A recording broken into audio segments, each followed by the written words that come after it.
Wudang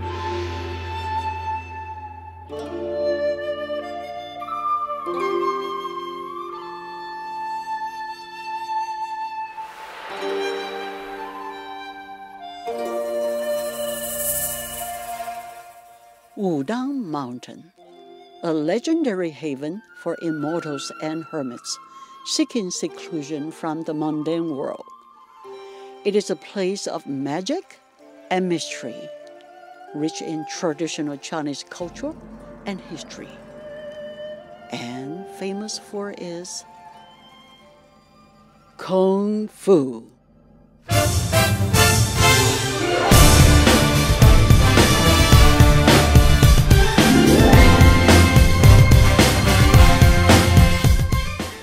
Through numerous Kung Fu novels and films, Wudang has become a household name in China. In recent years, it has also gained a following in the Western world. It has been featured in such films as Crouching Tiger, Hidden Dragon, The One, The Grandmaster, and even the remake of The Karate Kid.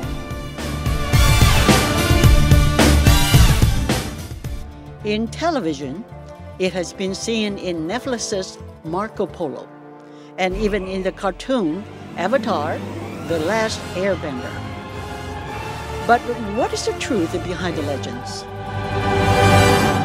And does this truth provide any usefulness in today's world?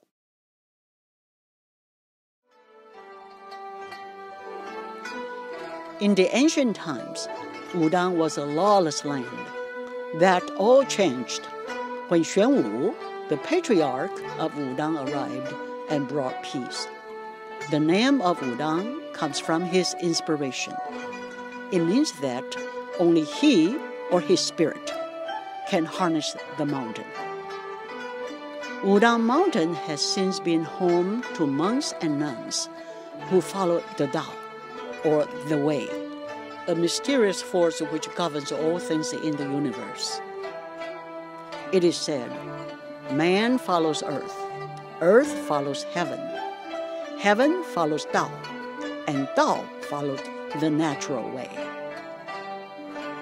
Taoists are also taught to cultivate their nature and to be optimistic about life, to cultivate themselves better, and to further align themselves with Tao.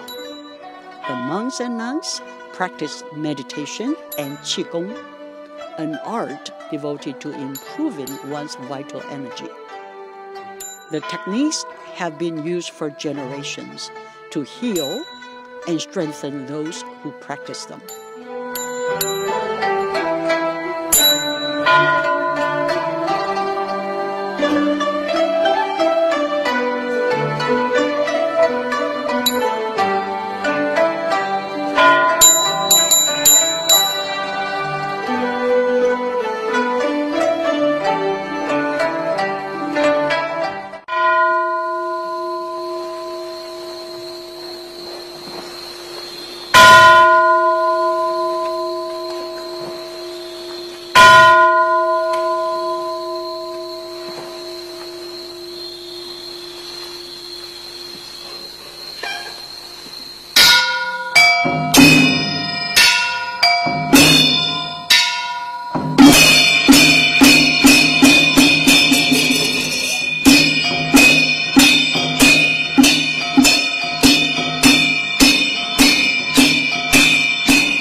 One of the most famous practices to come from Wudang is the art of Taiji Quan.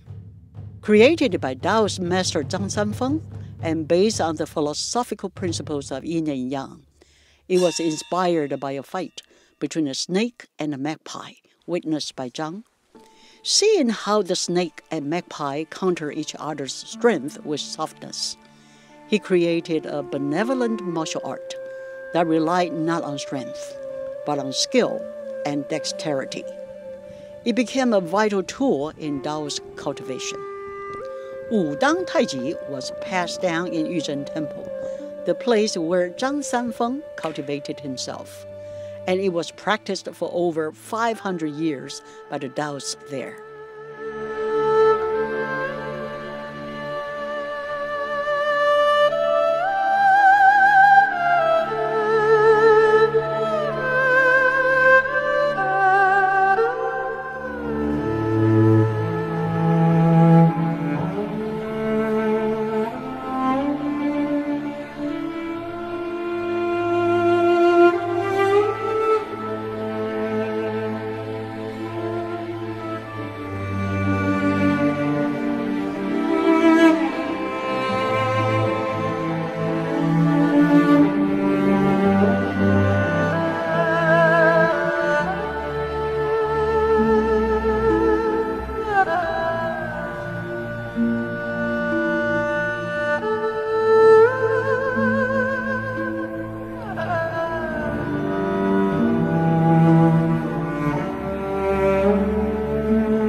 Besides being a powerful health art, Taiji is also a skillful self-defense method.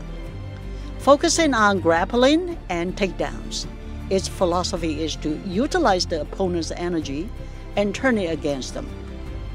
Practiced by senior monks, Taiji was the art of choice to defend the mountain.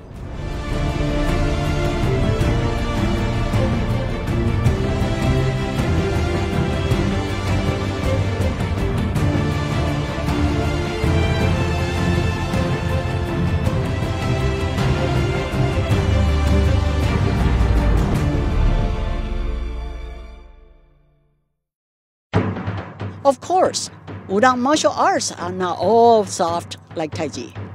They can also be hard and fast, to prepare their bodies and make them tough but flexible. Young monks on the mountain were taught Wudang boxing. These styles were easier to understand and apply in fighting early on, and were therefore studied by the young warrior monks in order to defend themselves and the temple from any bandits who might threaten them.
Following the pattern of Bagua, or 8 trigrams, Baguazhang is a martial art steeped in the Taoist philosophy of constant change.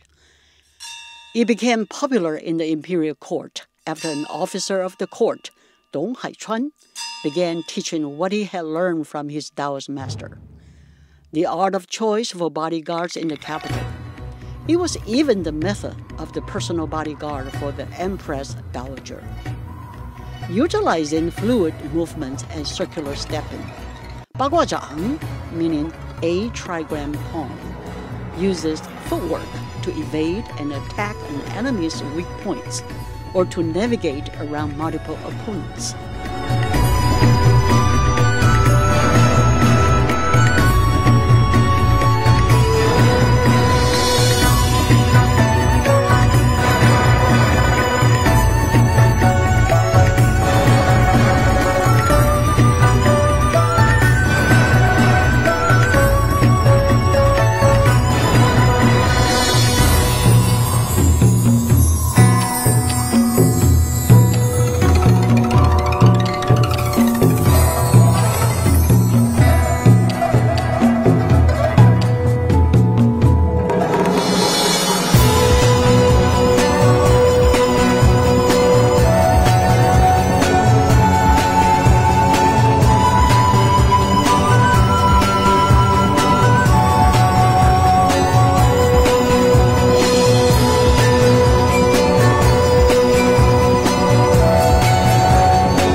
Employs the use of multiple weapons for versatility in combat, as well as strength training. The most famous weapons are the many double weapons, which utilize both arms for attack and defense, and the broadsword, which is large and heavy. Bagua is a noble art which teaches personal virtue and uprightness. Understanding that change is constant, practitioners cultivate a sense of calm, even in the heat of battle.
When learning to apply their art, practitioners will practice rou shou, or rolling hands. This technique is designed to develop increased sensitivity, which will allow practitioners to feel for weakness in their opponent and, in turn, inform them of where and when to attack. Clever and nimble, Bagua allows smaller practitioners to hold their own against larger opponents.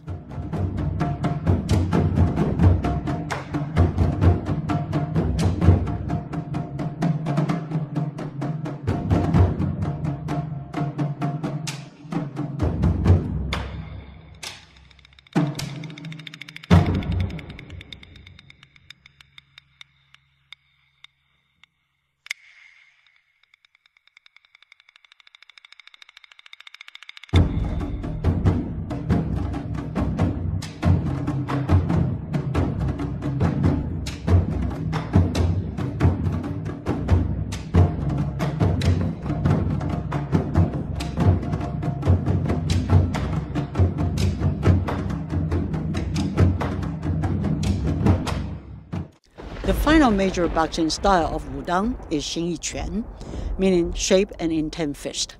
It's based on the philosophy of creation and destruction in the 5 elements found in nature. Its movement repertoire is taken from the 12 animals. Created by Jiji Ke, the art was later passed down and popularized in his home province of Shanxi. From there, it spread north to Hebei, where it became the style of choice for all the top fighters. Immensely popular among the bodyguards of Shanxi province, legends are told of those who practice Xingyi. Criminals and bandits know to avoid areas where Xingyi is popular. They say those who master it have poisoned hands. They say even demons fear them.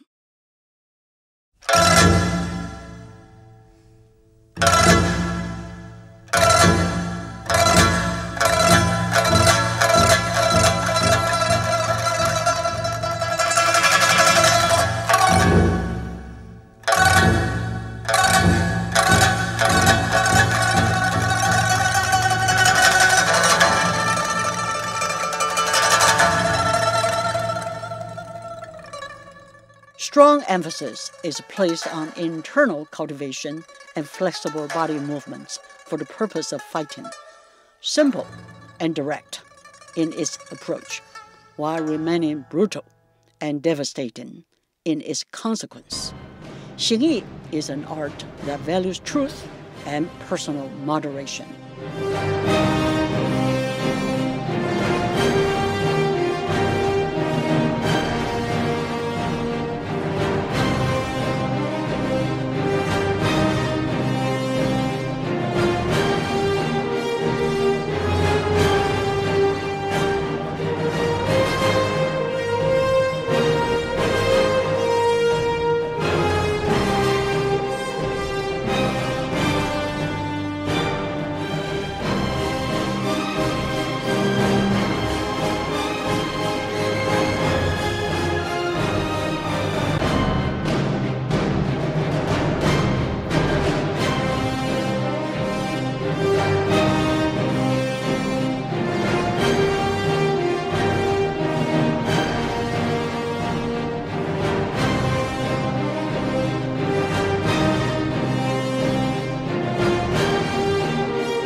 The great Taoist master Zhang Sanfeng passed on to his last disciple, Zhang Songxi, the ultimate weapon of Wudang.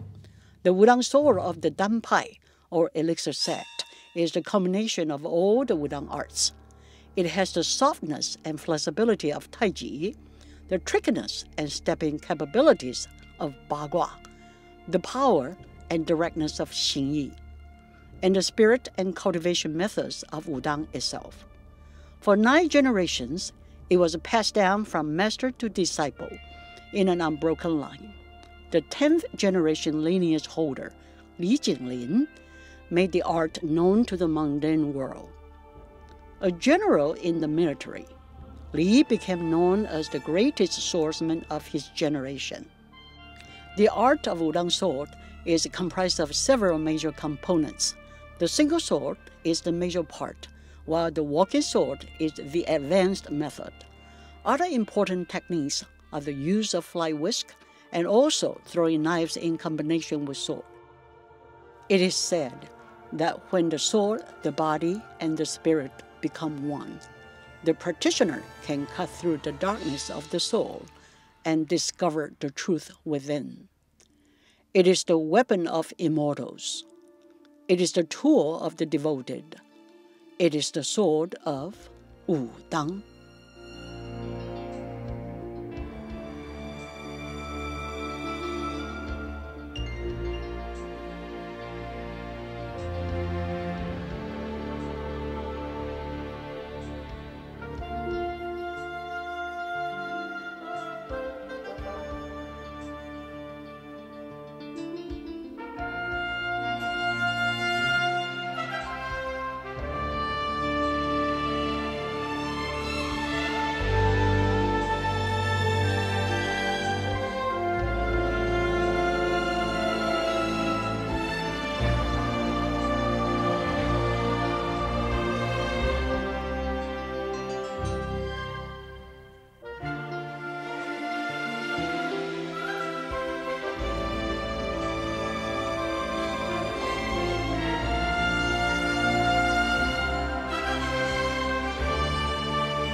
Sacred mountain where legends are born, holy center of spirituality and wisdom. Simple yet elegant, quiet yet profound. It has shared with us its beauty and power. Do the Wudang arts have worth in today's world? Are the ancient practices still needed? A way of duty and virtue, of insightfulness and transcendence, of patience and compassion. What could be more necessary? In China and around the world, the arts of Wudang have spread through the tireless effort of teachers devoted to the ancient ways. The Wudang arts continue to be passed down to further generations. They ensure that these ancient arts will not vanish from the earth, but thrive in abundance. The treasures of Wudang will be shared with people of all walks of life. They will continue to transform and enlighten all who encounter them. Trendy things are flashy and attractive, but the ancient arts are not this way. They are not overly glamorous, nor strive for attention, but when applied, they are limitless. They teach us to be better. They give us balance. They teach us to live in accordance with nature. These are lessons we can carry with us as long as we live.